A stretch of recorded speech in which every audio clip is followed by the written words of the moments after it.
हम लोग सीटेट जुलाई 2025 के लिए एनसीईआरटी आधारित सामाजिक विज्ञान की एक जो विशेष श्रृंखला चला रहे हैं उसको एक कदम आगे बढ़ाएंगे। मैं आप लोगों को बता दूं फ्रेंड्स कि जिस तरह से आप लोगों ने पिछले लेक्चर के अंदर में प्रतिसाद दिया है और आप लोग पढ़ने के लिए तैयार है, इससे जो है और ज्यादा पूरी टीम मोटिवेटेड है कि आप लोगों के लिए और ज्यादा मेहनत करनी है।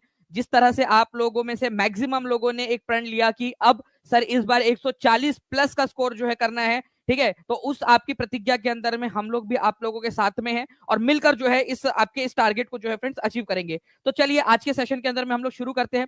जल्दी से जहां जहां भी आप लोग शेयर कर सकते हो, टेलीग्राम, फेसबुक, व्हाट्सएप, इंस्टाग्राम, जल्दी जल्दी से इस सेशन को शेयर कर देंगे ताकि इसी तरीके से हम लोग जो है एनर्जेटिक सेशंस आप लोगों के लिए कंडक्ट कर सके। चलिए देखिए फ्रेंड्स, पहला क्वेश्चन आप लोगों का आप लोगों की स्क्रीन के ऊपर में ये रहा। यहां पर में क्या बोला गया है, आप लोग ध्यान से देखिए। Consider the circle of illumination, ठीक है, ये आपका एनसीईआरटी आधारित क्वेश्चन है फ्रेंड्स, और ये आ चुका है मल्टीपल एग्जाम्स के अंदर में, एनसीईआरटी बेस्ड क्वेश्चन है, ठीक है। आपको प्रदीप्ति व्रत के बारे में बताना है कि प्रदीप्ति व्रत के बारे में कौन सा वाला सही है। पहली बात तो आपको ये पता होना चाहिए प्रदीप्ति व्रत या सर्कल ऑफ इल्यूमिनेशन होता क्या है। कितने लोगों को पता है, हाथ ऊपर कर दीजिए, फिर आप लोग आंसर्स भी लगाते रहिएगा। देखिए फ्रेंड्स, सर्कल ऑफ इल्यूमिनेशन, ठीक है, एक ऐसा जो है सर्कल है जो दिन और रात को अलग करता है, ठीक है। आपको पता है कि जिधर साइड में सूरज के सामने वाला जो हिस्सा होता है वहां पर में डे होता है और पीछे वाले हिस्से में ना रात होती है, ठीक है। तो दिन और रात को अलग करने वाला जो एक सर्कल है, इमेजिनरी सर्कल, ठीक है, इसको हम सर्कल ऑफ इल्यूमिनेशन या प्रदीप्ति व्रत कहते हैं।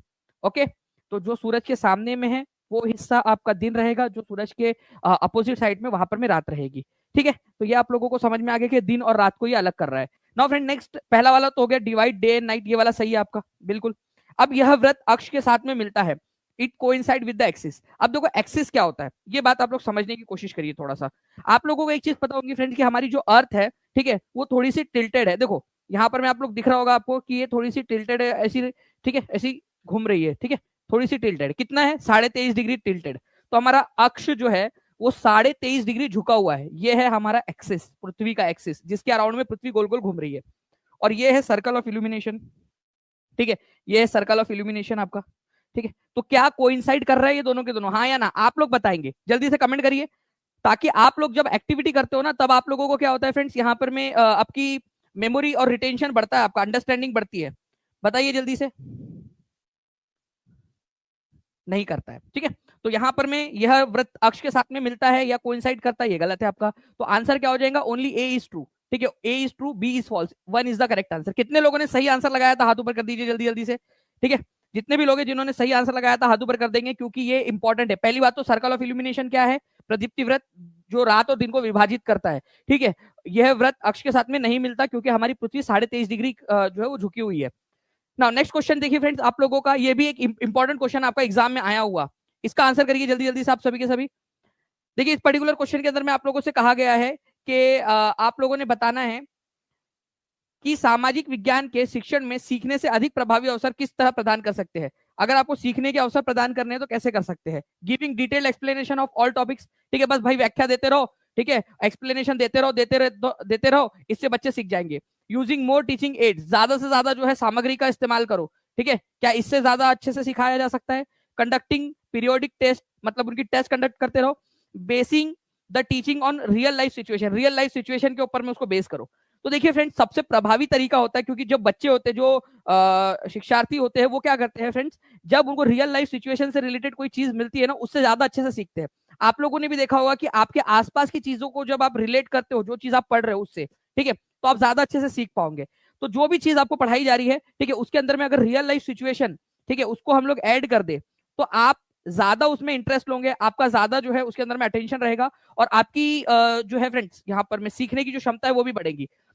तो अगर सामाजिक विज्ञान अच्छे से पढ़ाना है अपने बच्चों को, क्योंकि आप भी टीचर्स बनोगे तो आपको पढ़ाना है, तो आपको क्या अवसर प्रदान करने पड़ेंगे उनको, ठीक है, रियल लाइफ सिचुएशंस के अवसर उनको देने पड़ेंगे। रियल लाइफ सिचुएशन के आधार पर बच्चे ज्यादा अच्छे से सीख पाते हैं। D is the correct answer. जितने भी लोग यहाँ पर मैं देख रहे हैं, जल्दी जल्दी से सेशन को लाइक एंड शेयर करते रहेंगे फ्रेंड्स, जहां भी शेयर कर सकते हैं, टेलीग्राम, फेसबुक, व्हाट्सएप, इंस्टाग्राम, ठीक है, ताकि हम, ठीक है, इसी तरीके से आप लोगों के लिए एफर्ट्स करते रहे। नाउ नेक्स्ट क्वेश्चन आप लोगों का देखिए फ्रेंड्स, ये इस तरीके से आप लोग देखिए, जब बच्चों को रियल लाइफ सिचुएशन के साथ में जोड़ा जाता है, उनको बताया जाता है कि देखो हमारी जो है वो ग्लोब इस तरीके से दिखती है। आप लोग अगर मान लीजिए बच्चों को पवन चक्की के बारे में बता रहे हो, तो थोड़ा सा उनको बताइए कि हवा किस तरीके से चलती है, ठीक है, रियल लाइफ के साथ में जोड़िए उनके, तो वो ज्यादा अच्छे से सीख पाएंगे। देखिए महाजनपदों से मिलने वाले वलय कूप का उपयोग किस लिए होता था, ठीक है।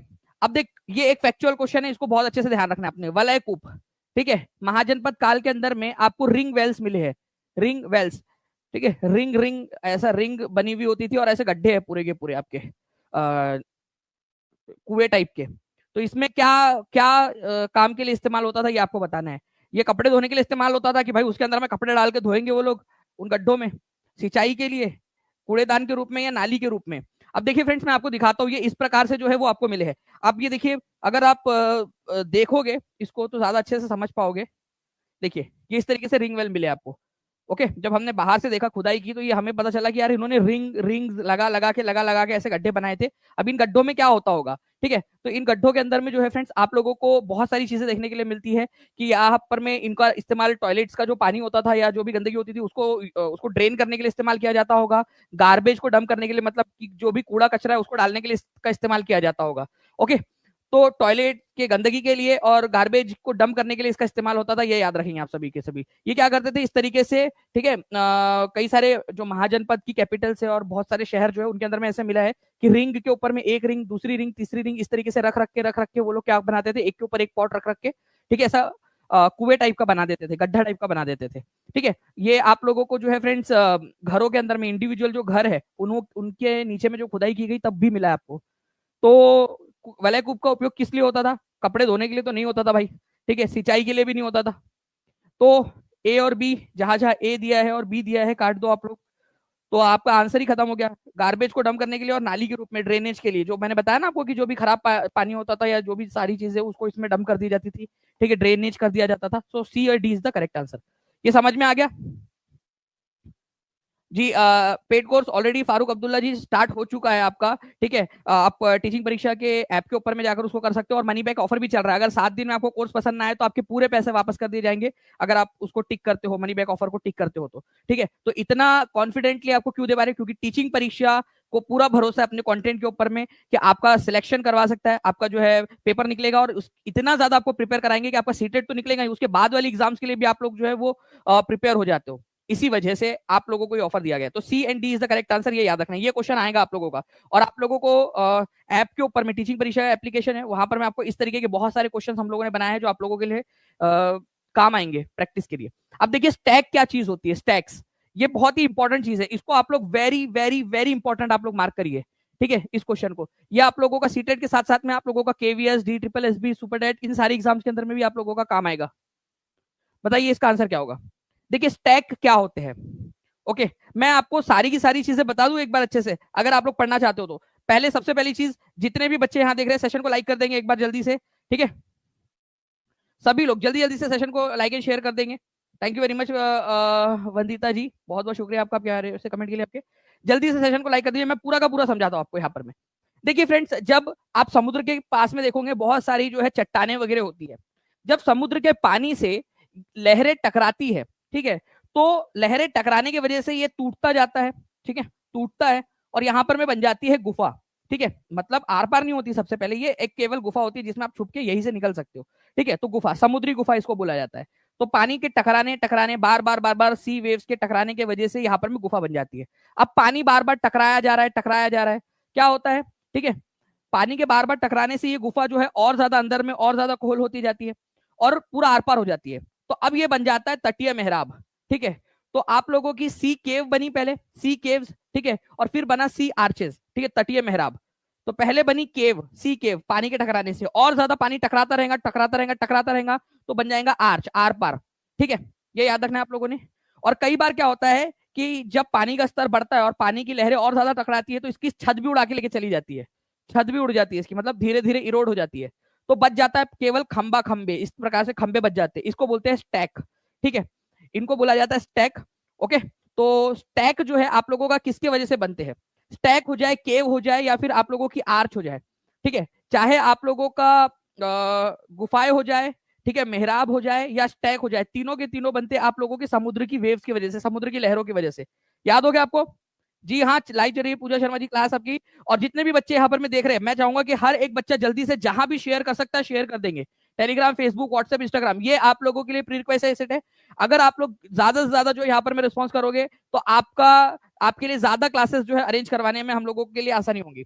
तो सभी बच्चे जल्दी से शेयर कर देंगे। और मैं जैसे देख पा रहा हूँ 250 के करीब बच्चे जो है अभी तक उन्होंने सेशन को लाइक भी कर दिया। बहुत बहुत शुक्रिया आपका। जितने भी बच्चे जिन्होंने लाइक कर दिया वो हाथ ऊपर कर देंगे एक बार जल्दी से, ताकि मैं देख सकूं कि कितने बच्चे यहाँ पर में जो है लॉयल बच्चे हैं जो पढ़ रहे हैं और अपना रिस्पॉन्स भी दे रहे हैं। निम्नलिखित में से कौन सी एक खनिजों की विशेषता नहीं है? अब खनिज क्या होते हैं? मिनरल्स। देखिए फ्रेंड्स, हर वह चीज जो किसी ना किसी तरीके से आपके काम में आ रही है, ठीक है, आप जिसका इस्तेमाल कर पाते हो अपने लाइफ के अंदर में, डेली लाइफ के अंदर में, ठीक है, अलग अलग तरीकों से, वो मिनरल है आप लोगों के लिए। They are created by natural process. Obvious सी बात है, आप घर पे तो बनाते नहीं हो, वो नेचुरल प्रोसेस से बनता है, ठीक है, प्राकृतिक क्रियाओं के द्वारा बनता है। जितने भी मिनरल्स आप लोगों को मिले हैं वो प्राकृतिक प्रक्रियाओं के द्वारा निर्मित हुए हुए हैं, प्रकृति ने दिए है आपको। They have definite chemical composition. हर कोई मिनरल का कोई ना कोई रासायनिक संगठन होता है, कोई ना कोई उनके अंदर में केमिस्ट्री होती है, ठीक है, कोई एलिमेंट्स, अलग अलग एलिमेंट्स है, ठीक है, उनका कंपोजिशन होता है उसमें। तो हर मिनरल अलग है, क्यों? क्योंकि हर किसी का डेफिनेट केमिकल कंपोजिशन होगा, अलग अलग जो है निश्चित रासायनिक संगठन होगा उसका, ठीक है, कोई ना कोई रसायन विज्ञान उसके अंदर में लगा हुआ ही होगा अंदर में। They are inexhaustible. वे असीमित है। ऐसा तो है नहीं कि वे असीमित है भाई, अगर आप बहुत ज्यादा उनको यूज करोगे तो वो खत्म हो जाएंगे मिनरल्स आप लोगों के। तो वे असीमित होते हैं, ये गलत है आपका कि वे असीमित है, वो असीमित नहीं है। अच्छा, आप खुद सोच के बताओ कि क्या मिनरल असीमित है? जितना चाहे उतना इस्तेमाल कर लो आप, ठीक है, ऐसा तो नहीं है ना, ठीक है। तो इनका वितरण असमान है। अब देखो आप, क्या आपके घर के नीचे में जो है आप लोगों को लोहा, ठीक है, और सोना चांदी ये सारी चीजें मिलती है क्या? नहीं, लेकिन कहीं कहीं पे मिलती है। कोई कोई कुछ जगह ऐसी होगी सोने की खदानें होंगी जहां पर में, चांदी की खदानें होंगी, हीरे की खदान होंगी वहां पर में। पेट्रोलियम देख लीजिए आप, ठीक है, यहाँ आपके घर के नीचे तो मिल नहीं रहा, लेकिन कहीं ना कहीं तो होगा जिसके जमीन के नीचे में जहाँ खोदोगे तो वहां पर में पेट्रोल निकल आएगा। तो आप लोग जो है फ्रेंड्स देखिए कि जो मिनरल्स होते हैं, ठीक है, वो असमान रूप से वितरित है। ये मानते हो आप लोग? ये अनइवनली डिस्ट्रीब्यूटेड है, कहीं पे ज्यादा है कहीं पे कम है। स्विट्जरलैंड जो देश है वहां पर में तो कोई मिनरल मिलता ही नहीं है, वहां पर में कोई भी मिनरल अवेलेबल नहीं है, ठीक है। तो ये अनइवनली डिस्ट्रीब्यूटेड है। अनइवन का मतलब होता है असमान रूप से, ठीक है, तो ये सही है बिल्कुल आपका। तो ये असीम है, इनएग्जॉस्टिबल है, जिनको खत्म नहीं किया जा सकता, ये पॉइंट गलत है मिनरल्स के लिए, ठीक है। तो देखिए मिनरल्स जो है नेचुरली ऑकरिंग सब्सटेंस है, प्राकृतिक रूप से प्राप्त होते हैं, ये याद रखेंगे आप लोग। नमक हो जाए, ग्रेफाइट हो जाए, आपका लोहा चांदी, सारी चीजें जो है आप लोगों की, गोल्ड वगैरह, ये सब आपका हर किसी का एक डेफिनेट केमिकल कंपोजिशन होता है, ठीक है, वो अनइवनली डिस्ट्रीब्यूटेड है। आपको बता दूं कि स्विट्जरलैंड नाम का जो देश है वहां पर में तो आप लोगों को कोई मिनरल डिपॉजिट मिलता ही नहीं है स्विट्जरलैंड के अंदर में, ठीक है। भगवान देखिए ऐसा नहीं है कि सारी चीजें सब किसी को दे देता है, कुछ चीजें देता है तो कुछ चीजें नहीं भी देता। खुश रहना सीखना पड़ेगा आपके। कुप्की खनन, पेट्रोलियम वगैरह, वो सारा का सारा भी मैं आपको पूरा अच्छे से बताऊंगा। वंदिता बहुत अच्छा आपने बताया है, ठीक है। मैं कल पक्का आपको जितने भी वो टॉपिक्स है जो उन्होंने बताए हैं, ठीक है, वो आपको उसके अंदर में हम लोग देखेंगे कि मिनरल्स को एक्सट्रैक्ट करने की प्रक्रिया कौन कौन सी होती है। अगर आपको चाहते हो ज्यादा से ज्यादा लोग तो कमेंट कर जरूर कीजिएगा, ठीक है। स्विट्जरलैंड जो है बहुत ही ब्यूटीफुल कंट्री है, बहुत ब्यूटीफुल, लेकिन आप देखिए वहां पर में कोई मिनरल नहीं है उनके पास में, ओके। तो थोड़ा है, थोड़े की जरूरत है, तो ये याद रखिएगा आप लोग, स्विट्जरलैंड के अंदर में नहीं है, ये क्वेश्चन बनता है। अब देखिए एक क्वेश्चन और है आप लोगों का एग्जाम के अंदर में आता है, मल्टी स्टेटमेंट क्वेश्चन है, बताइए इसका आंसर क्या होगा। चलिए बहुत सारे बच्चे हैं जो कि कंटिन्यूसली सेशन को लाइक एंड शेयर करते जा रहे हैं।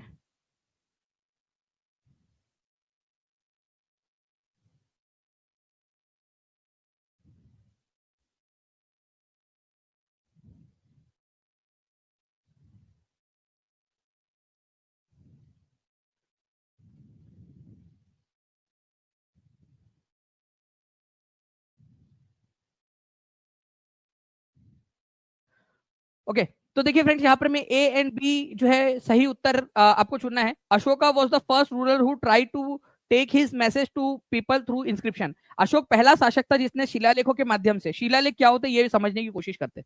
शिलालेख जो है देखिए, शिला का मतलब होता है पत्थर, और पत्थरों के ऊपर में जो लिखाई की जाती है उनको बोलते हैं शिलालेख। इस तरीके से पत्थर या चट्टानों के माध्यम से अपना संदेश लोगों तक पहुंचाने का प्रयास किया उसने। भाई राजा था, लोगों तक मैसेज पहुंचाना है तो कैसे पहुंचाएगा?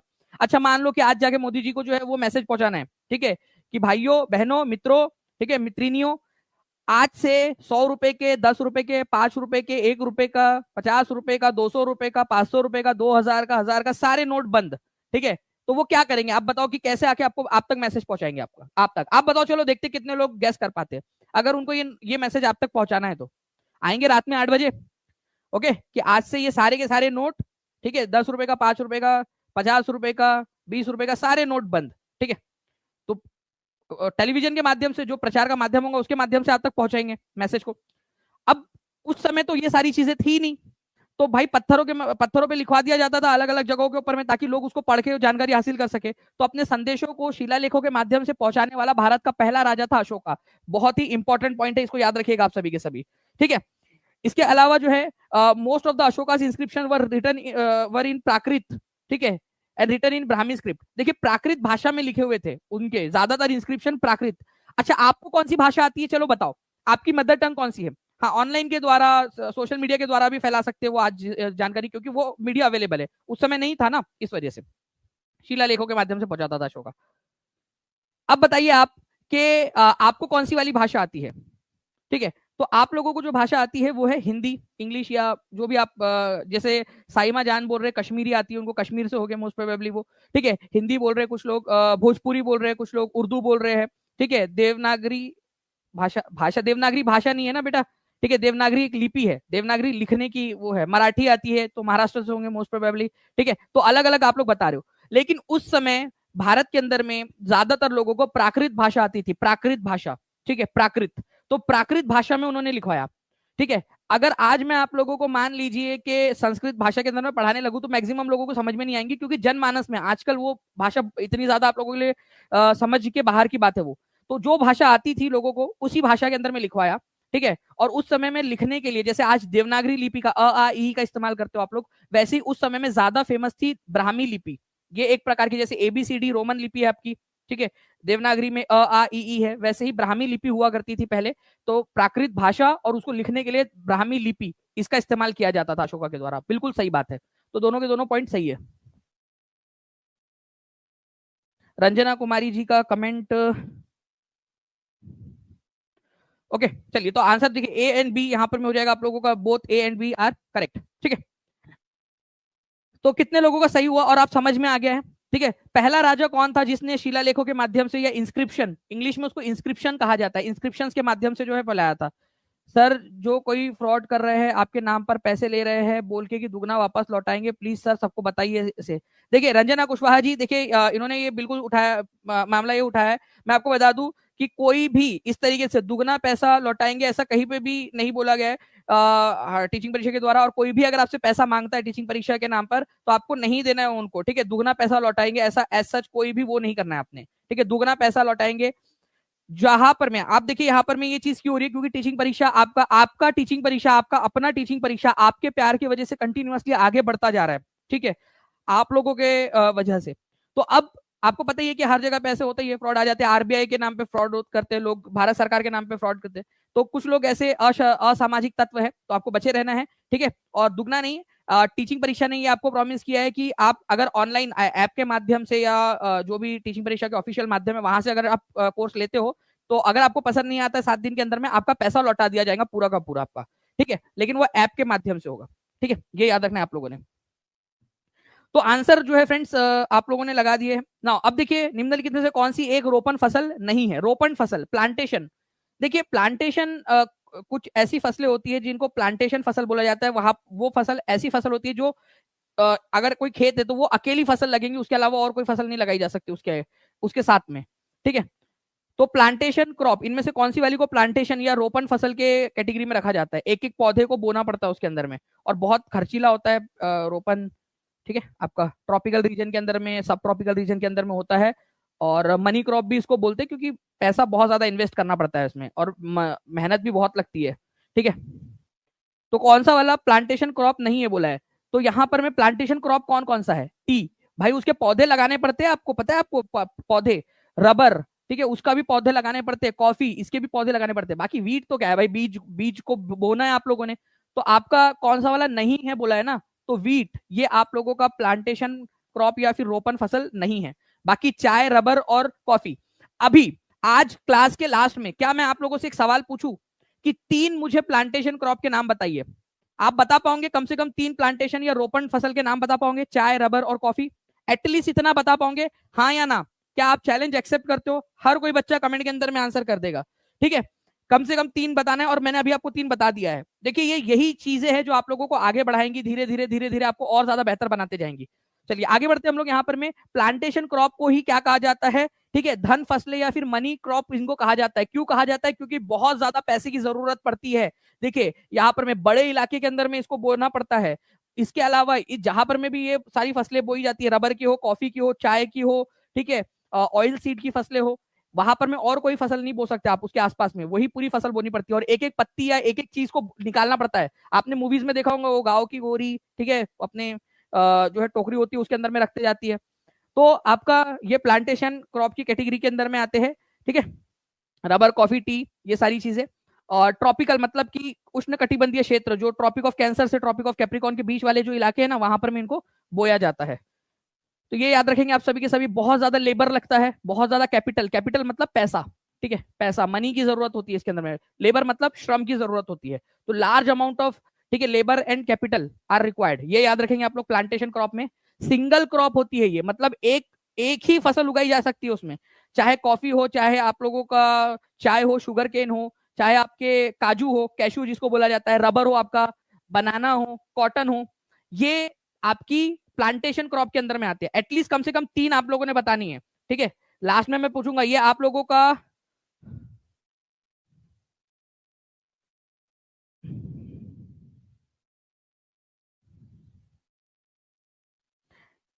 जी हाँ बिल्कुल, आपका बैच का टाइम आपका जो है आकृति यादव जी, आपको जब तक आपका पूरा पेपर नहीं होता, जब तक आपका होता नहीं, तब तक आपके पास में ही रहेंगी बैच, आपको टेंशन नहीं लेना है, ठीक है, आपके पास में ही रहेंगी वो बैच। ओके चलिए, नाउ फ्रेंड्स नेक्स्ट क्वेश्चन है आपका, निम्नलिखित पर विचार करें। मैग्नीशियम, एल्यूमिनियम, सिलिका, ये बताना है आप लोगों ने कि इनमें से कौन सी वाली ओशियनिक क्रस्ट का, ओशियनिक क्रस्ट किससे बनी है। अब ये बढ़िया क्वेश्चन है आप लोगों का, ध्यान से देखिए आप लोग। मैं आप सभी लोगों से रिक्वेस्ट करूंगा फ्रेंड्स कि जितने भी लोग देख रहे हैं एक बार शेयर जरूर कर देंगे सभी के सभी, चाहे टेलीग्राम हो, फेसबुक हो, इंस्टाग्राम हो, सभी जगह पे एक बार शेयर कर दीजिए हर एक बच्चा, ठीक है, जो चाहता है कि ऐसे ही और भी सेशंस आप लोगों के लिए होते रहे। आपकी जब तक पूरा आपका जॉब नहीं लग जाती तब तक टीचिंग परीक्षा पूरा आपके साथ में रहे, ठीक है, आपकी मदद करे, तो हर बच्चा अपना अपना रिस्पॉन्स देगा। सेशन को लाइक जरूर कर देना है, और चैनल को, जिन भी बच्चों ने अब तक टीचिंग परीक्षा चैनल को सब्सक्राइब नहीं किया, चैनल को सब्सक्राइब जरूर कर लेंगे, ठीक है। आप लोगों का जैसे ही एक वीक होगा आपका, ठीक है, मतलब कि 6-7 क्लासेस हो जाएगी, एक बड़ी टेस्ट आपकी ऑर्गेनाइज होंगी टीचिंग परीक्षा के एप्लीकेशन पर फ्री ऑफ कॉस्ट सबके लिए, तो उसके लिए भी तैयार रहिए आप लोग। मैग्नीशियम, एल्यूमिनियम या सिलिका, चलिए मैं पहले आपको दिखाता हूँ, पूरा पढ़ाता हूँ, फिर उसके बाद में देखते हैं। ये है हमारी पृथ्वी, ठीक है, ये हमारी पृथ्वी है। आप हमारे पृथ्वी पर ही हो सभी लोग, कोई ऐसा तो नहीं है पृथ्वी के बाहर में कहीं तो भी घूम रहा है, सारे लोग पृथ्वी पर है। तो सबसे ऊपर वाली जो परत होती है पृथ्वी की, उसको बोला जाता है क्रस्ट, या फिर इसको हिंदी में कहते हैं परपटी। क्या बोलते हैं? क्रस्ट, या फिर हिंदी में कहते हैं परपटी। और सबसे ऊपर वाली लेयर, अभी आप पृथ्वी के ऊपर में ही खड़े हो सभी लोग, ठीक है, मतलब आप कहां पर में हो? क्रस्ट पर खड़े हो। तो जमीन को बता दो, ठीक है, अगर जमीन पर खड़े हो तो भाई जमीन, ठीक है, या बहन जमीन, जो भी आपको बोलना है, आप स्त्रीलिंग है पुल्लिंग है, आप लोग हिंदी वाली मैडम से पूछ लीजिएगा कि आ, अभी जो है ना जिस पर अपन खड़े हैं वो क्रस्ट है, ठीक है, इसको परपटी बोला जाता है। पृथ्वी के 3 भागों में बांट सकते हैं, सबसे ऊपर वाली परत को क्रस्ट बोलते हैं। ये सब पृथ्वी की सबसे पतली लेयर है, पृथ्वी के वॉल्यूम का केवल 1% बनाती है। बाकी उसके नीचे जाओगे तो यहाँ पर में मिलेगा आपको मेंटल, ठीक है, मेंटल। और उसके अंदर में जाओगे पृथ्वी के गर्भ में बीच में, तो उसमें मिलेगा आपको कोर, जिसको हिंदी में क्रोड बोलते हैं। इंग्लिश में कोर बोलेंगे और हिंदी में बोलेंगे क्रोड। अब कोर जो है आपका, उसको भी 2 भाग में बांटा जा सकता है। आउटर कोर मतलब बाहर वाला कोर, और एक है इनर वाला कोर, ठीक है, आउटर कोर और इनर वाला कोर आपका। अब हमको बात करनी है फिलहाल के अंदर में क्रस्ट की। मैंने एक पूरा का पूरा लेक्चर लिया हुआ है पेड क्लास के अंदर में, जिसमें परपटी के बारे में, property, mantle, outer core, inner core, सब कुछ पूरा पढ़ाया है। तो जितने भी बच्चे जुड़ना चाहते हैं टीचिंग परीक्षा के साथ में जुड़ सकते हैं। मनी बैक ऑफर है आपका, अगर आपको पसंद नहीं आता तो पूरा पैसा आपको वापस हो जाएगा 7 दिन के अंदर में, ठीक है। तो क्रस्ट जो है फ्रेंड्स, इसके बारे में देख लेते हैं। इसको 2 कैटेगरी में बांट सकते हैं। एक तो है वो क्रस्ट जिस पर जमीन है, जिस पर हम लोग खड़े हैं, और एक क्रस्ट है जिसके ऊपर में समुद्र है, ठीक है। तो कंटिनेंटल क्रस्ट जो जमीन है, महाद्वीपीय परपटी जिस पर आप खड़े हो, ये मान लीजिए आप हो। आपका नाम क्या है? जल्दी से लिख दीजिए कमेंट के अंदर में आप लोग अपना अपना नाम, और आप कौन से वाले क्रस्ट पर खड़े हो, महाद्वीपीय परपटी पर खड़े हो आप, ठीक है। और जिस जिस क्रस्ट के ऊपर में समुद्र है, ठीक है, जिसके ऊपर में पानी है, उसको बोला जाता है महाद्वीपीय परपटी, ओशियनिक क्रस्ट। अच्छा, देखिए महाद्वीपीय क्रस्ट जो है फ्रेंड ज्यादा मोटी है एज कंपेयर टू दी क्वांटी ओशियनिक क्रस्ट, ठीक है। महाद्वीपीय परपटी कंटिनेंटल क्रस्ट ज्यादा मोटी है as compare to oceanic crust. Continental crust की जो मोटाई है वो है 35 किलोमीटर और ओशियनिक क्रस्ट की मोटाई है 5 किलोमीटर। ठीक है, 35 किलोमीटर है महाद्वीपीय परपट्टी की मोटाई और ओशियनिक क्रस्ट की है 5 किलोमीटर। तो ज्यादा मोटा कौन है? कॉन्टिनेंटल क्रस्ट मोटा है। भाई आप लोगों का वजन, मेरा वजन, हम सबका वजन उठा रहा है, तो भाई मोटाई चाहिए होगी ना उसके अंदर में। अब चलिए बात करते हैं कि किस चीज से बनी है। अगर मैं बात करूं कॉन्टिनेंटल क्रस्ट की, जिसके ऊपर में आप खड़े हो, ठीक है, वो बनी है सिलिका और एल्यूमिनियम से, जिसको सियाल आप लोग शॉर्ट में बोल सकते हो, सियाल। ठीक है, सीएल या सियाल। ठीक है, सिलिका और एल्यूमिनियम। मैं बात करूं अगर आप लोगों से ओशियनिक क्रस्ट की, तो सिलिका और मैग्नीशियम, जिसको हम सीमा बोल सकते हैं। ठीक है, सीमा, सीमे या सीमा। ओके, ये याद रखना है आप सभी लोगों ने। अब इसको हमेशा याद रखने का एक अच्छा तरीका है कि ओशियनिक क्रस्ट किससे बनी है? पानी। ओशियनिक क्रस्ट जो है आपका सीमा से बनी है। भाई डुबाता कौन है? ठीक है, ज्यादातर समय में, मतलब लड़की का चक्कर बाबू भैया। ठीक है, लड़की का चक्कर है ना, मतलब सीमा के चक्कर में रहोगे तो डूब जाओगे। ठीक है, वो सचिन डूब गया, पता है ना, वो पाकिस्तान की सीमा आई थी और बेचारे को डुबा दी, पता नहीं आजकल कहाँ है वो, दिख नहीं रहा न्यूज में आजकल। तो सीमा के चक्कर में डूब गया वो, तो पानी में डूब गया, ये याद रख लेना है। तो ओशियनिक क्रस्ट सिलिका और मैग्नीशियम से बनी है आप लोगों की। ओके, सिलिका और एल्यूमिनियम से बना हुआ है आपका कॉन्टिनेंटल क्रस्ट, महाद्वीपीय परपट्टी। तो आज आप लोगों को क्या करना है? आज आपको जो है एक जो है उसको सिखाना है अपनी, हमारी पृथ्वी को जिस पर आप खड़े हो। चलो मेरे साथ साथ में सिखाओ सभी लोग, देखो एक्टिविटी करना है। आप बहुत आसानी से फन वे में सीखोगे, आप बच्चों को भी पढ़ा पाओगे। अपनी पृथ्वी को बताना है। पृथ्वी, तुझे पता है क्रस्ट दो प्रकार की होती है। ठीक है, कॉन्टिनेंटल क्रस्ट और ओशियनिक क्रस्ट, महाद्वीपीय परपट्टी और ओशियनिक क्रस्ट। ठीक है, महासागरीय परपट्टी। तू जो है वो महाद्वीपीय परपट्टी है, कॉन्टिनेंटल क्रस्ट है। अच्छा उसको बताओ वो किस चीज से बनी है, अभी के अभी आप लोग। ठीक है, आप जिस चीज पर खड़े हो कॉन्टिनेंटल क्रस्ट पे, वो किस चीज से बनी है उसको बता दो, क्या पता बेचारी को पता ही ना हो। ठीक है, और कभी भी समुद्र के किनारे पे जाओगे तो समुद्र के किनारे पे झांक कर बोलना, समुद्र तुझे पता है, तो जिसके ऊपर में खड़ा है ना, ठीक है, जिसके ऊपर में फैला हुआ है वो है ओशियनिक क्रस्ट और वो सीमा से बनी हुई है, सिलिका और मैग्नीशियम से। अच्छा मोटा कौन है? ठीक है, कॉन्टिनेंटल क्रस्ट मोटी है, ठीक है, ज्यादा थिक है, और ओशियनिक क्रस्ट पतली है। अब इस क्वेश्चन का आंसर मुझे लगता है आप लोग बहुत आसानी से कर पाओगे। चलिए अब बता दीजिए यहाँ पर मैं आप सभी, जल्दी जल्दी से सेशन को लाइक एंड शेयर करते रहेंगे आप सभी। अगर आप चाहते हो कि ऐसे ही और भी बहुत सारे सेशंस आप लोगों को करवाए जाए, तो सेशन को लाइक एंड शेयर करते रहेंगे सभी के सभी बच्चे। देखिए अगर हम बात करेंगे आपका क्या बोला है यहाँ पर मैं, समुद्री क्रस्ट, सीमा, सीमा। ठीक है, तो सिलिका और मैग्नीशियम, तो silica and magnesium 1 and 3, 1 and 3 कहा दिया है जी? ऑप्शन नंबर सी में दिया हुआ है। कितने लोगों को जम गया अभी? हाथ ऊपर कर दीजिए एक बार। अगर जम गया है तो हाथ ऊपर कर दो एक बार जल्दी जल्दी से। ठीक है, कि हाँ समझ में आ गया। ठीक है, सिलिका और मैग्नीशियम। अगर आप लोगों से कॉन्टिनेंटल क्रस्ट बोलता, महाद्वीपीय परपट्टी, तो वो हो जाता सियाल, सिलिका और एल्यूमिनियम। ठीक है, चलिए बहुत बढ़िया। नेक्स्ट क्वेश्चन की तरफ में हम लोग आगे बढ़ते हैं अब हमारे। देखिए फ्रेंड्स एक और क्वेश्चन है यहाँ पर में, आया हुआ क्वेश्चन है एग्जाम के अंदर में, multi statement question. Ashoka was most famous Magadh ruler. Ashoka जो है मगध साम्राज्य का शासक था। देखिए अशोका जो है ना मगध साम्राज्य का शासक नहीं था, ये मौर्य साम्राज्य का शासक था, मौर्य वंश का। ठीक है, ये आप लोगों ने याद रखना था, मगध का नहीं था वो, मौर्य वंश का था। तो पहला वाला ही गलत है।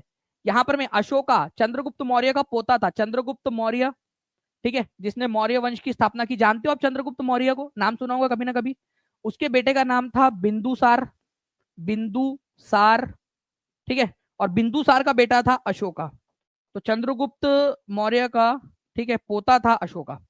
ठीक है, मौर्य वंश का, मौर्य साम्राज्य का शासक था ये। तो मौर्य वंश का सबसे फेमस शासक था, ना कि मगध का।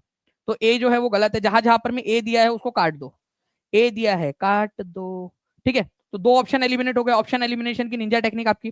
ठीक है, नेक्स्ट, अशोका के इंस्क्रिप्शन जो है वो पाली भाषा में लिखे हुए थे। कितने बच्चे जानते हैं? स्टार्टिंग में ही बताया मैंने आपको कौन सी भाषा में लिखे गए थे अशोका के इंस्क्रिप्शन। अशोका के इंस्क्रिप्शन प्राकृत भाषा में लिखे गए थे, प्राकृत।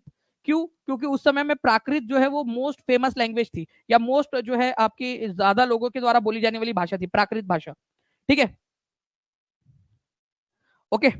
तो आंसर जो है फ्रेंड्स यहाँ पर मैं, ये भी आपका ऑप्शन नंबर बी भी गलत हो जाएगा। तो जहां पर मैं बी को करेक्ट बोला है, देखो यहाँ पर मैं बी को करेक्ट बोला है, ये भी एलिमिनेट कर दो, तो ये भी आपका डी भी एलिमिनेट हो जाएगा। ठीक है, डी भी एलिमिनेट हो गया आपका। तो आंसर क्या हो जाएगा? आंसर हो जाएगा आपका ऑप्शन नंबर सी। ठीक है, option number C is the correct answer. ठीक है, तो देखिए आप लोग खुद से आंसर कर रहे हो, ये आप लोगों का पावर है। आप लोग जो है यहाँ पर मैं इसको सही से कर पा रहे हो। ठीक है, चलिए मुजम्मिल आलम बोल रहे हैं सब लोग लाइक करो जल्दी जल्दी से। तो चलिए मुजम्मिल आलम की बात सुन लेंगे सभी के सभी, और शेयर भी करते रहेंगे जहां भी शेयर कर सकते हो। टेलीग्राम, फेसबुक, व्हाट्सएप, इंस्टाग्राम, अपने दोस्तों के साथ में हर जगह पे शेयर कर दीजिए जल्दी जल्दी से। चलो, तो सी इज द करेक्ट आंसर। तो अशोका की जो स्क्रिप्ट थी वो प्राकृत भाषा में लिखी गई थी, और लिपि कौन सी थी, कौन सी वाली जो है लिखने की जो शैली होती है उसमें लिखा गया था, ब्राह्मी स्क्रिप्ट के अंदर में। अच्छा, अशोका ने कौन सी लड़ाई के बाद में युद्ध को त्याग दिया था? ठीक है, जल्दी बताइए, अशोका ने कौन सी वाली लड़ाई के बाद में युद्ध को त्याग दिया था? चलिए सलमा बेगम भी बोल रहे हैं यहाँ पर, मैं लाइक एंड शेयर कर दीजिए। तो चलो सभी लोग अपना अपना योगदान जल्दी जल्दी से देते रहेंगे, एक बार हर एक बच्चा दबा के शेयर कर देगा। तो कलिंग की जो लड़ाई थी फ्रेंड्स, उसके बाद में अशोका ने लड़ाई करना छोड़ दिया था, ये याद रखना, कलिंग के युद्ध के बाद में।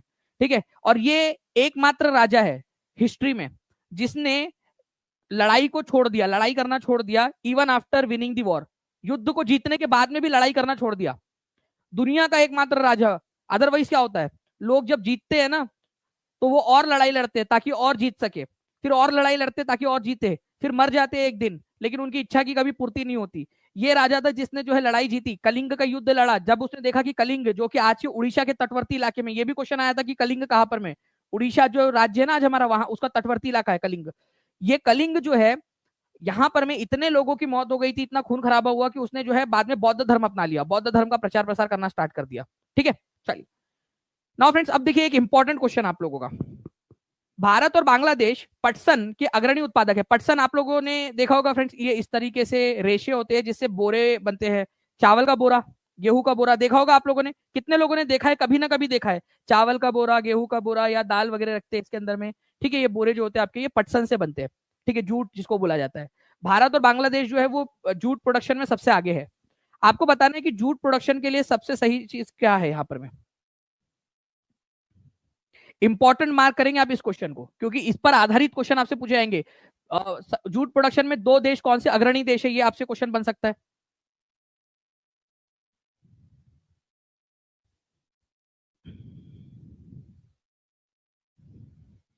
देखिए यहां पर मैं क्या बोला, it grows well in alluvial soil. देखो इसको एल्यूवियल या जलोढ़ मिट्टी जो होती है ना, उसमें बहुत अच्छे से उगता है ये जलोढ़ मृदा। जलोढ़ मृदा जो है ये नदी और उसके आसपास वाले जो इलाके होते हैं ना, नदियों में बाढ़ आती है, उस वजह से ये जलोढ़ मृदा बनती है आपकी। तो एलुवियल सॉइल या जलोढ़ मृदा जो है उसमें पटसन बहुत अच्छे से उगता है। और एलुवियल सॉइल सबसे बेस्ट टाइप की सॉइल होती है, मतलब भाई को सबसे बेस्ट चीज चाहिए पटसन को। ठीक है, तो जी बिल्कुल सही है ये वाला आपका, कि जलोढ़ मिट्टी में बहुत अच्छे से उगता है। इसको हाई टेम्परेचर चाहिए होता है, बहुत अधिक तापमान की जरूरत होती है। जी हाँ बिल्कुल, इसको बहुत ज्यादा तापमान की जरूरत है। ठीक है, गर्मी चाहिए, कतई जादू बन रखा है ये आप लोगों का। ठीक है, बहुत ज्यादा गर्मी चाहिए इसको। ठीक है, तो गर्मी चाहिए, बहुत ज्यादा हाई टेम्परेचर चाहिए इसको। ठीक है, इट रिक्वायर्स लो टेम्परेचर। अब या तो ये सही होगा या तो ये सही होगा, लो टेम्परेचर सही होगा या तो फिर हाई टेम्परेचर सही होगा, है ना।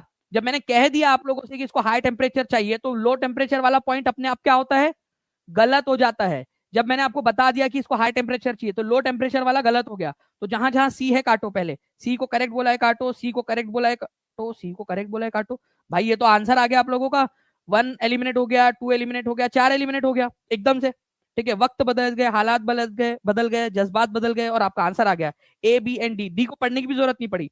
इसको जो है friends high temperature, heavy rainfall और हैवी ह्यूमिडिटी, ह्यूमिडिटी मतलब नमी, ठीक है, उसकी जरूरत होती है।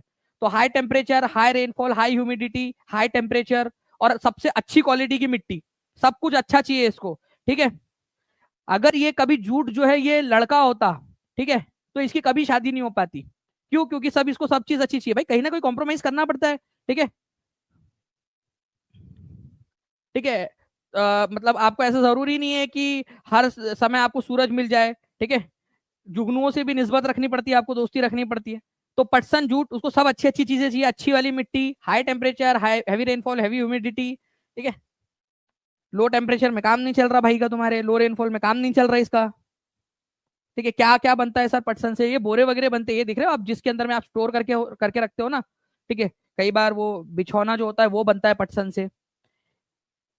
चलिए, तो ए बी एंड डी, ठीक है, ये सही है आपका। तो आपका A B and D option number 3 में दिया हुआ है। समझ में आ गया, अब अगले बार कर पाओगे आप लोग। ठीक है, अब देखिए आप लोग, ये एग्जाम में आया हुआ क्वेश्चन था आपका, और टीचिंग परीक्षा ने ऑलरेडी आपको पढ़ाया हुआ है। तो टीचिंग परीक्षा ने जो पढ़ाया है वही एग्जाम के अंदर में आप लोगों का आया है।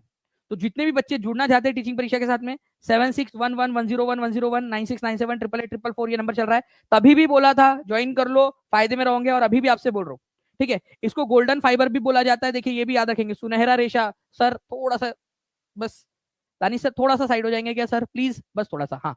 तो देखिए सुनहरा रेशा भी इसको कहा जाता है, ये याद रखना है आप लोगों ने। इसको गोल्डन फाइबर बोलते हैं। एलुवियल सॉइल चाहिए, हाई टेम्परेचर चाहिए होता है इसको, और इंडिया और बांग्लादेश के अंदर में बहुत अच्छा उगता है ये, इंडिया और बांग्लादेश, ठीक है। ओके, तो एग्जाम में आया हुआ क्वेश्चन आपका ना। आगे बढ़ते हम लोग यहाँ पर में ज्योतिराव फुले की जो एक पुस्तक है 1873 की, ठीक है, जिसका नाम है आपका गुलामगिरी। ये पुस्तक जो है उन्होंने किसको समर्पित की थी, डेडिकेट की थी ज्योतिराव फुले ने। तो निम्न जातियों की दुर्दशा पर ज्योतिराव फुले की जो पुस्तक थी जो 1873 में आई थी, वो उसको उन्होंने किसको समर्पित की थी। अब ये जो बुक का बात ये जो बुक की बात हो रही है ना, उस बुक का नाम है गुलामगिरी, ठीक है, गुलामगिरी, गुलामगिरी, ठीक है। ये गुलामगिरी पुस्तक उन्होंने कैसे लिखी। अब इसका एक आप ये चीज समझिए, ये चाहते थे कि जो निम्न जाति के जो लोग हैं, जो लोअर कास्ट के जो लोग हैं, उनकी भारत में दशा बहुत खराब है, उनको अछूत माना जाता है, लोअर कैटेगरी का माना जाता है। तो उनमें एक आत्मसम्मान जगाने के लिए कि भाई तुम भी कर सकते हो, तुम भी अपने अधिकारों के लिए लड़ सकते हो, तुम भी जो है जब मांगोगे अपने अधिकार मांगोगे तो तुमको अधिकार मिलेंगे, अपने अधिकारों के लिए लड़ाई करनी पड़ेगी। तो उन्होंने क्या तरीका अपनाया जो हमारे भारत की जो है पत्नियां, ठीक है, वो अपनाती है। मान लो उसको अपने पति से जो है डायमंड की रिंग चाहिए, एग्जाम्पल सपोज फर्ज करो, ठीक है। तो क्या होगा, वो अपने पति को जाकर पता है क्या बोलेंगी, अजी सुनते हो, तुमको पता है बाजू वाले जो शर्मा जी है ना, ठीक है, वो बहुत अच्छे पति है, वो बहुत अच्छे, मतलब शर्माइन जो है वो बहुत तारीफ कर रही थी अपने पति की कि दुनिया के सबसे बेस्ट हस्बैंड है, ठीक है। पता है उनकी वेडिंग एनिवर्सरी थी ना, तो उनको डायमंड की रिंग लाके दी है। भगवान ऐसा पति सबको दे, मतलब अपने पति के सामने वो बाजू वाले के पति की तारीफ कर रही है। तो अपने पति जो उसका खुद का पति, उसका आत्मसम्मान जो है उसको ठेस पहुंचेंगी, भाई यार मेरे को भी लाके देना पड़ेगा, इमोशनल ब्लैकमेल कर दिया उसने, लाकर देना पड़ेगा। तो इन्होंने क्या किया, गुलामगिरी पुस्तक जो है किसको समर्पित कर दी। गुलामगिरी पुस्तक जो है, ये जो एंटी स्लेवरी एक्टिविटी हुई थी अमेरिका में, सिविल वॉर में, अमेरिका के अंदर में क्या हुआ था, एक गृह युद्ध हुआ था जिसमें दास प्रथा को खत्म कर दिया गया। ये दास लोग जो थे इन्होंने लड़ाई लड़ी और इस दास प्रथा को खत्म किया, ठीक है। तो जो कार्यकर्ता थे जिन्होंने ये दास प्रथा के खिलाफ लड़ाई लड़ी और दास प्रथा को खत्म करवाया अमेरिका में, उनको समर्पित किया, बोला कि मैं इनको समर्पित करता हूं। उनका अंदाजा था कि इस तरीके से हमारे भारत के जो निम्न जाति के लोग हैं जिनको उनके अधिकारों से वंचित किया गया, उनके अंदर में भी आग जगेगी कि भाई हमको भी जो है हमारे अधिकार चाहिए। समझ में आया आप लोगों को। तो इस तरीके से ये किया था इन्होंने। तो किसको समर्पित किया था, एंटी स्लेवरी एक्टिविटीज जो हुई थी अमेरिका के अंदर में, उनको उन लोगों को समर्पित किया, गुलामगिरी नामक पुस्तक, ठीक है। अमेरिका के लोगों को तो पता भी नहीं होगा कि उनको कोई बुक समर्पित की गई थी उस समय में, बट इन्होंने समर्पित की ताकि इन हमारे भारतीय लोगों के अंदर में एक जो ललक है वो जगे अपने अधिकारों को लेकर। कब लिखी गई थी ये गुलामगिरी पुस्तक, स्लेवरी के अगेंस्ट में गुलामगिरी या स्लेवरी पुस्तक 1873 में महात्मा ज्योतिराव फुले ने लिखी थी। ये एक इंपॉर्टेंट पॉइंट ये भी आपका। तो गुलामगिरी पुस्तक किसने लिखी, आप कमेंट में लिखेंगे सभी के सभी लोग, जल्दी से कमेंट में लिखिए गुलामगिरी पुस्तक किसने लिखी थी, ठीक है, और कौन से साल में लिखी थी। नेक्स्ट, अब देखिए फ्रेंड्स, यहाँ पर मैं क्वेश्चन आप लोगों का इस तरीके से भी बन रहा है एग्जाम के अंदर में, अगर कोई इलाका जंगल बनता है तो वहां पर में किस प्रकार की रेनफॉल होगी, कैसी वर्षा वहां पर में पड़ रही होंगी। अगर कोई इलाका जो है घास वाला इलाका है, ग्रास लैंड है, मतलब दूर दूर तक घास ही फैली हुई है, तो वो इलाके में किस प्रकार की रेनफॉल होती होंगी। और वहां कहीं पे अगर कटीली झाड़ियां है तो वहां पर में किस प्रकार की रेनफॉल होती होंगी, जल्दी से बताएंगे इसका आंसर। एक बार जल्दी से सेशन को लाइक एंड शेयर जरूर करते रहेंगे फ्रेंड्स, ठीक है। टेलीग्राम, फेसबुक, व्हाट्सएप, इंस्टाग्राम, एक बार सभी लोग जोर लगा के हाइशा बोल के हर एक बच्चा अपना अपना योगदान दे देगा, और जिसने भी शेयर कर दिया एक बार हाथ ऊपर करके बता भी देगा कि जी सर शेयरिंग डन, ठीक है, और लाइक भी डन। ओके, चलिए जल्दी जल्दी से बताइए इसका आंसर क्या होने वाला है आपका।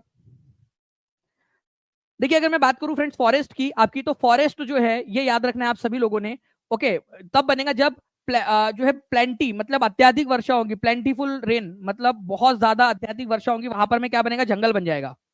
अगर मान लीजिए कि मॉडरेट रेनफॉल हो रही है, ठीक है, मध्यम वर्षा हो रही है, तो वहां पर में बनेंगे घास के मैदान।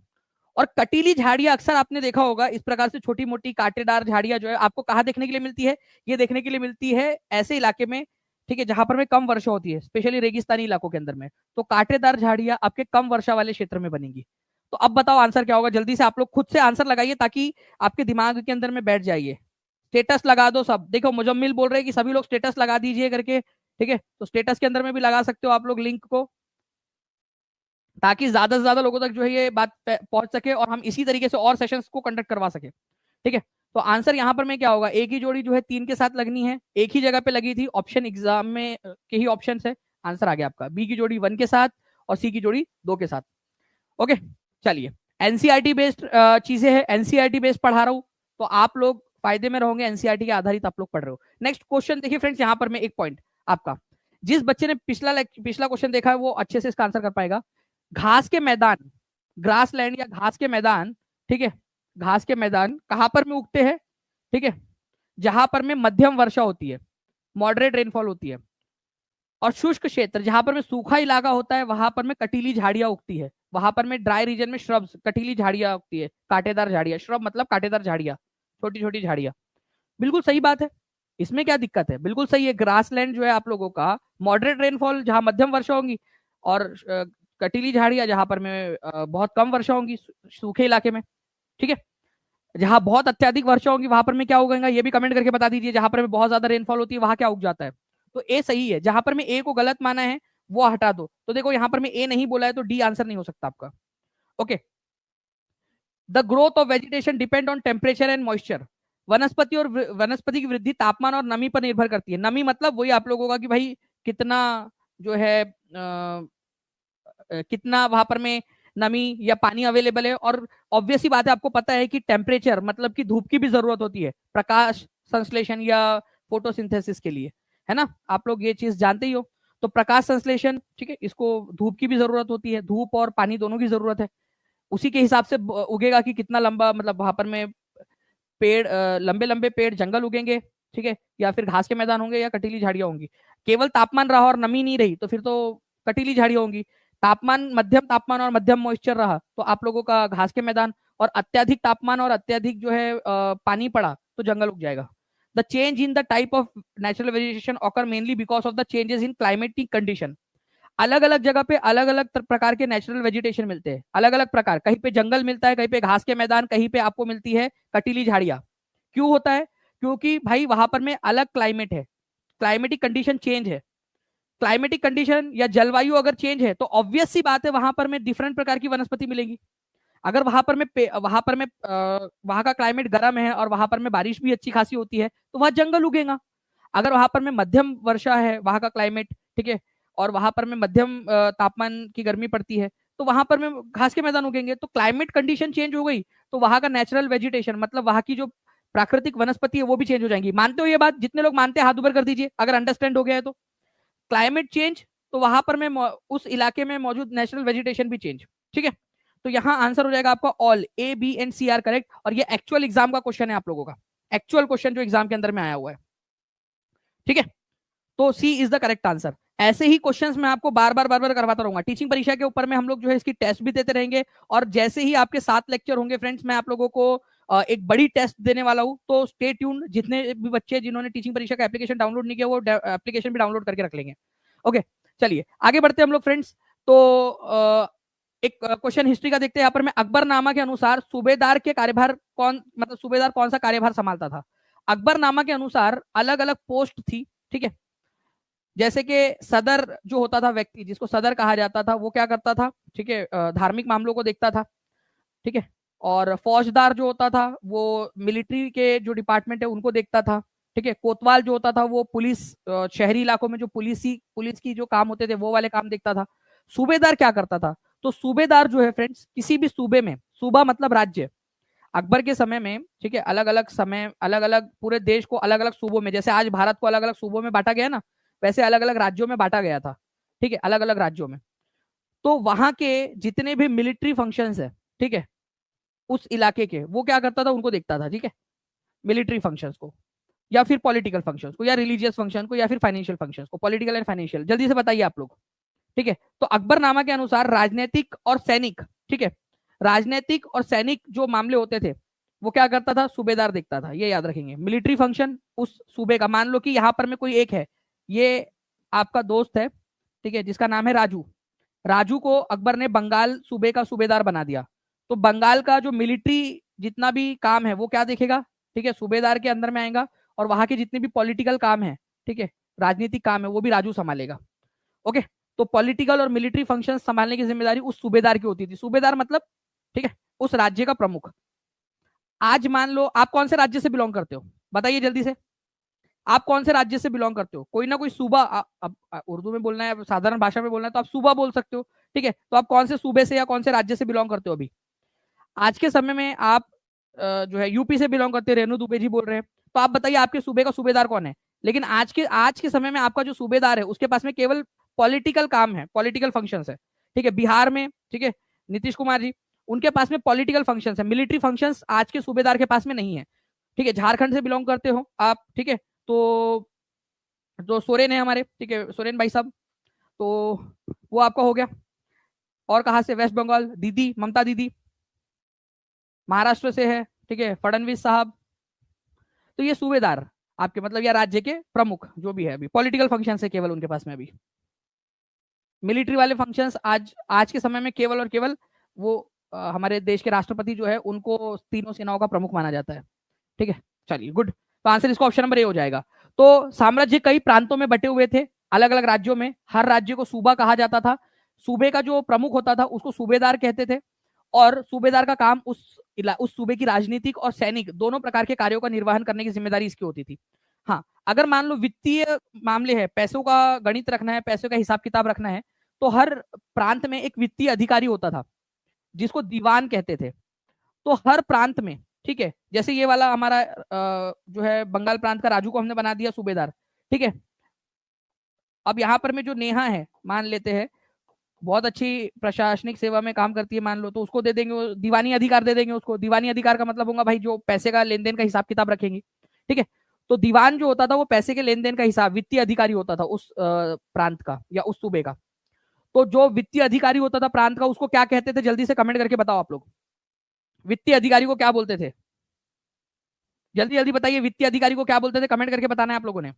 अच्छा, अगर कोई मिलिट्री पे मास्टर है जो सैनिकों को पेमेंट देता है, पेमेंट बांटने वाला जो काम होता था वो किसका था? बख्शी का, ठीक है, उसको बख्शी बोलते थे। एक ऐसा मंत्री जो धार्मिक मामलों का मंत्री है, धर्म कर्म के कार्य करने वाला मंत्री, उसको बोलते थे सदर। जो सेना नायक होता था, सेनापति, ठीक है, उसको फौजदार बोलते थे। और जो नगर का पुलिस अधिकारी होता था उसको कोतवाल बोलते थे। आज भी आप लोगों को पता होगा फ्रेंड्स की आजकल हमारे जो है बोलते हैं ना कोतवाली, बोलते हैं पुलिस स्टेशन को कोतवाली। एक गाना भी आया था कि जब सैया भय कोतवाल तो डर काहे का। जब आपके सैया ही कोतवाल है, पुलिस अधिकारी है, तो फिर आपको डर किस चीज का? चलिए आगे बढ़ते हैं हम लोग फ्रेंड्स। यहाँ पर मैं इसी के ऊपर में बेस्ड एक क्वेश्चन आया था, आप जल्दी से इसका आंसर करेंगे। देखिए जल्दी जल्दी से, और एक बार सेशन को लाइक जरूर कर देंगे जितने भी लोग देख रहे हैं, ताकि इसी तरीके से हम लोग जो है फ्रेंड्स सेशन को आगे बढ़ाते रहे और भी ज्यादा क्वेश्चन आप लोगों के लिए लेते रहे। बताइए इस पर्टिकुलर क्वेश्चन का आंसर क्या होगा आपका? यहाँ पर मैं बोला है मिलिट्री पे मास्टर, जो है सैनिक वेतन अधिकारी, जो सैनिकों को पैसे देने की जिम्मेदारी जिसकी थी, उसको बोलते थे बख्शी, ठीक है, बख्शी, ठीक है। देख लीजिए कि एक ही जोड़ी जो है 3 के साथ लगनी है, तो एक ही जोड़ी 3 के साथ लगनी है आप लोगों की, ठीक है, बख्शी सैनिक वेतन अधिकारी। तो ये तो आंसर हो नहीं सकता, ये भी नहीं हो सकता, ये भी नहीं हो सकता। तो आंसर तो आ चुका है आप लोगों का, यहाँ पर में 2 आंसर हो चुका है, और ये एग्जाम का क्वेश्चन है। Military incharge of religious patronage, ठीक है, धार्मिक मामलों का मंत्री, इसको सदर बोलते थे, ठीक है। धार्मिक प्रश्रम और धार्मिक मामलों का मंत्री सदर कहलाता था, ठीक है। तो बी की जोड़ी लगेंगी 4 के साथ में, जी हाँ बिल्कुल लगी हुई है, ठीक है। चलिए और देख लेते, सेना नायक, फौजदार, तो सी की जोड़ी 2 के साथ लगनी है, लगी हुई है, ठीक है। ये नगर मतलब यहाँ ये थोड़ा कट गया है, पुलिस नगर, ठीक है, आपका जिसको कोतवाल बोलते थे, आपका पुलिस अधिकारी, ठीक है, नगर पुलिस, नगर पुलिस, नगर पुलिस उसको बोलते थे कोतवाल, ठीक है, आपका कोतवाल, कोतवाल। तो डी की जोड़ी 1 के साथ लगनी है। कितने लोगों ने मेरे लगाने से पहले लगा दिया था? हाथ ऊपर करिए जल्दी जल्दी से। कितने लोगों ने मेरे बताने के पहले ही इसका आंसर कर दिया था? जल्दी जल्दी से बताइए कि कितने लोग हैं जिन्होंने आंसर कर चुके थे मेरे बताने के पहले ही। तो बहुत अच्छी बात है, अगर आप लोग कर चुके थे तो ऐसे ही आप लोगों ने आगे में करते रहना है आंसर। ओके चलिए, तो इसका आंसर ऑप्शन नंबर बी हो जाएगा। गुड, बहुत बढ़िया। नाउ फ्रेंड्स आगे में देखिए आप लोग, एक क्वेश्चन आप लोगों का आपको बताना है कंटिन्यूअस एंड कॉम्प्रिहेंसिव इवेल्युएशन किसको कहा जाता है, ठीक है। सतत एवं व्यापक मूल्यांकन, बताइए। इसको आप लोग शॉर्ट में सीसीई भी बोलते हैं। और ये कब आया था ये भी बता दीजिएगा, किसने इंट्रोड्यूस किया था कंटिन्यूअस एंड कॉम्प्रिहेंसिव इवेल्युएशन? आप लोगों के केवीएस के अंदर में पूछे जाने की बहुत अधिक संभावना है। तो 2009 के अंदर में जो है फ्रेंड्स सीसीई को जो है सीबीएसई ने प्रस्तुत किया था। ओके, 2009 में आया था ये सीसीई, 2009 के अंदर में सीबीएसई जो है, ठीक है, सीबीएसई उसने जो है यहाँ पर में इसको इंट्रोड्यूस किया था, ये याद रखेंगे आप सभी के सभी।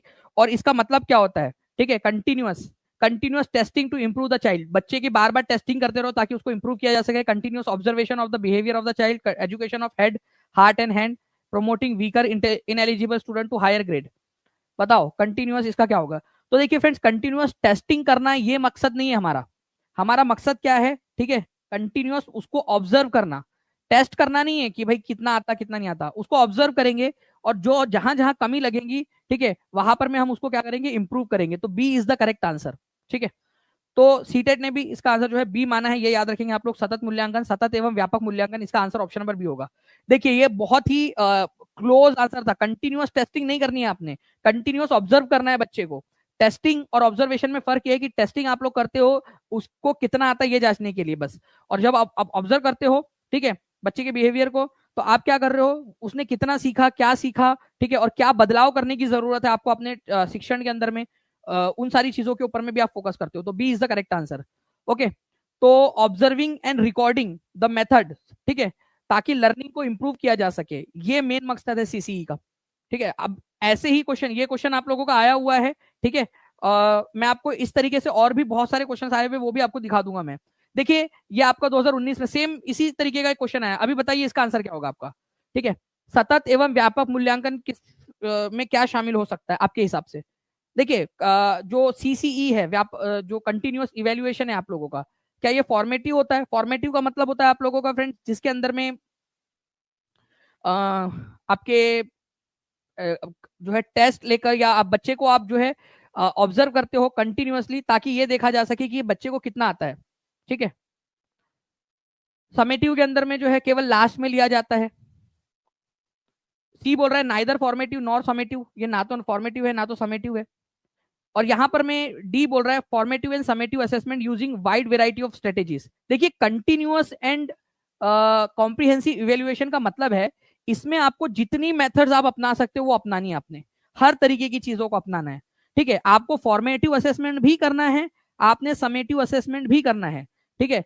फॉर्मेटिव का मतलब होता है आप लोगों का कि आप जो है, ठीक है, रचनात्मक तौर पर जब बच्चा पढ़ रहा होता है उसी समय में उसकी जांच करके या उस पर ऑब्जर्व करके उसको किस तरीके से और चीजें पढ़ानी है, क्या क्या और पढ़ाना है, आप उसको आप जांचते हो, ठीक है। और योगात्मक का मतलब होता है लास्ट में आप उसकी टेस्ट लेते हो। तो आपने दोनों का मिश्रण रखना है सतत एवं व्यापक मूल्यांकन के अंदर में।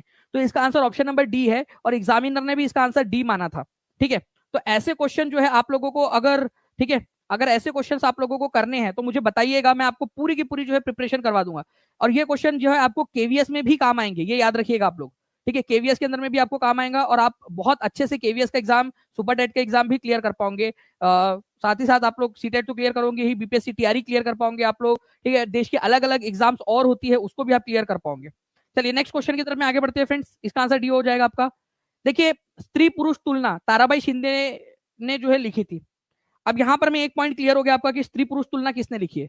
तो ये पुस्तक जो है स्त्री पुरुष तुलना किसने लिखी है आप लोग जल्दी से कमेंट कर दीजिए ताकि आपको याद हो जाए। पूना में रहती थी ताराबाई शिंदे, पूना से बिलोंग करती थी महाराष्ट्र के। स्त्री पुरुष तुलना उन्होंने लिखी है, उन्होंने बताया है, ठीक है। इसके अंदर में क्या उन्होंने किस चीज की आलोचना की है, सोशल डिफरेंस, सामाजिक तौर पर जो डिफरेंस होता है मैन और वुमेन के अंदर में उसका उन्होंने उसकी आलोचना की है। बात सही है कि भाई सामाजिक तौर पर महिला और पुरुषों को अलग अलग तरीके से देखा जाता है, ठीक है। आपको पता है कि पुरुषों के साथ में कितना अन्याय हो रहा है, लाखों हजारों लाखों सालों से पुरुषों के साथ में अन्याय हो रहा है, ठीक है। बेचारों को कितना काम करना पड़ता है, ठीक है। क्रिकेट का मैच हो रहा है वो देखो, ठीक है, दोस्तों के साथ खेलने जाओ, बाहर घूमो फिरो, ठीक है। घर वाले मान लो पैसे दे देते हैं तो फिर जाके पार्टी करनी है दोस्तों के, मतलब भगवान कितना कितना अन्याय है ये पुरुषों के साथ में। लड़कियों का कितना मस्त है ना, उनको स्कूल जाने के लिए भेजा जाता है, हमेशा मारपीट की जाती है उनके साथ में घर में, ठीक है। और तरह तरह की बंदिशें लगा दी जाती है उनके ऊपर में, उनकी इच्छाओं का ध्यान नहीं रखा जाता है ना। और बेचारे लड़कों के साथ में खुला छोड़ दिया उन लोगों को एकदम। तो इस तरीके से जो सामाजिक डिफरेंस है उसके ऊपर में उन्होंने बात की थी। आप आई होप कि आप समझ गए होंगे यहाँ पर में, ठीक है। कि भाई महिलाओं के साथ में एक्चुअली ज्यादा जो चीज होती है, ये मैं आपको जस्ट बता रहा था एक चीज, ताकि लड़कों को समझ में आ सके कि भाई तुमको कितना चीजें मिलती है और लड़कियों को कितना ज्यादा जो है वो कम चीजें मिलती है, समझ में आ सके थोड़ा सा। तो फ्रेंड्स सोशल डिफरेंस जो है उसके बारे में बात की उन्होंने। ओके। और लड़के जो है उन्होंने क्या नेचुरल डिफरेंस के बारे में बात की क्या, कि लड़के और लड़कियों के नेचुरल डिफरेंस, भाई क्यों लड़कों के बाल छोटे छोटे क्यों, लड़कियों के बाल बड़े बड़े क्यों, ठीक है, इसके बारे में बात की क्या, नहीं। नेचुरल डिफरेंस तो भाई उसके उसमें कर भी क्या सकते हैं अपन। नेचुरल डिफरेंस जो शारीरिक बनावट है उन सारी चीजों के ऊपर में तो आलोचना करने का सवाल ही पैदा नहीं होता, ठीक है। ओके, नेचुरल डिफरेंसेस के ऊपर में, तो नेचुरल डिफरेंसेस जो है वो नहीं है, ठीक है। ये याद रखना आप लोगों ने, उस पर नहीं बात की थी उन्होंने, सोशल डिफरेंस पे बात की थी, ओनली A:2, ये याद रखना था आप लोगों ने। चलिए बहुत बढ़िया फ्रेंड्स, आप लोगों ने कंटिन्यूअस लाइक आप लोग कर रहे हो, एक माइलस्टोन और अचीव कर लिया आप लोगों ने यहाँ पर मैं लाइक करने का। एक बार शेयर जरूर मार दीजिए, जहां भी शेयर कर सकते हो, टेलीग्राम, फेसबुक, व्हाट्सएप, इंस्टाग्राम, सभी जगह पे, ठीक है, ताकि इसी तरीके से और भी हम लोग क्वेश्चंस करवा सके। अगर आप लोग चाहते हो ऐसे ही क्वेश्चंस करवाता रहूं मैं आप लोगों को आगे में भी, और एनसीईआरटी बेस्ड, देखिए आप लोगों को पूरा एनसीईआरटी पर आधारित क्वेश्चंस करवा रहा हूं, ठीक है। 1880 के दशक के अंदर में कई सारे महिलाओं ने विश्वविद्यालयों में प्रवेश लिया, ठीक है। ताराबाई शिंदे जो है जिन्होंने स्त्री पुरुष तुलना नाम से एक पुस्तक लिखी थी, ठीक है, जिसमें पुरुषों और महिलाओं के बीच मौजूद सामाजिक फर्कों की उन्होंने आलोचना की थी, ना कि प्राकृतिक फर्क की, ठीक है। तो सामाजिक फर्क की, तो आपको जो है फ्रेंड्स यहाँ पर मैं पूरा का पूरा, ठीक है, एनसीईआरटी बेस्ड करवाया जा रहा है। अगर आप चाहते हो कि इस तरीके से आपको पूरी एनसीईआरटी करवा दूं, पूरा का पूरा प्रिपरेशन करवा दूं, तो हर एक बच्चा जो है आंसर करता रहेगा। अब मुझे आप लोग कोई भी प्लांटेशन की 3 किस्में बताइए, प्लांटेशन वाली फसल, मैंने आपसे कहा था कि प्लांटेशन फसल आप बताओगे, रोपन की 3 आप लोग फसलें बताइए। आपको बताना है कि कोतवाल, ठीक है, अकबर के समय काल के अंदर में कोतवाल किसको कहा जाता था, कोतवाल कौन सा अधिकारी होता था, ये आप लोग बता देंगे मुझे। अगर कोई इलाका है जहां पर में बहुत ज्यादा तापमान है और बहुत अधिक वर्षा होती है, ठीक है, तो आप बताइए यहाँ पर में कि अच्छा, I am from Assam and fasting time is 5:23, अच्छा मतलब आपका अभी जल्दी से होना स्टार्ट हो गया होगा, क्योंकि आसाम ऑब्वियसली बात। अच्छा ये भी सही एक सवाल बन सकता है, क्या हम लोग ये सवाल करें कि फास्टिंग टाइम इफ्तार का समय होता है अलग अलग जगहों पे अलग अलग क्यों होता है, अलग अलग जगहों पे, ये भी एक सीख सकते हैं हम लोग टाइम का, कि टाइम कैसे डिसाइड होता है इन सारी चीजों का, ठीक है। क्योंकि वो हमारे भारत के अंदर में जो एक लाइन है 82.5 डिग्री वाली लाइन, ठीक है, वहां से हम टाइम डिसाइड करते हैं। और जो इफ्तार और सहरी का समय होता है वो होता है सनराइज एंड सनसेट के हिसाब से, इसी वजह से समय में डिफरेंस आता है। वो भी अगर आप लोग कहोगे तो मैं पक्का आपको समझा दूंगा, कमेंट में जरूर आंसर करना है इस चीज का आप लोगों से मैंने जो पूछा है। ओके। अच्छा मुझे बताइए गुलामगिरी नामक पुस्तक किसने लिखी थी, ये आप लोग कमेंट करके बता दीजिएगा। अच्छा, कंटिनेंटल क्रस्ट और ओशियनिक क्रस्ट, महाद्वीपीय परपटी और महासागरीय परपटी किस किस चीज से बनी हुई होती है, ये भी आप मेरे को कमेंट करके बता सकते हो। ओके।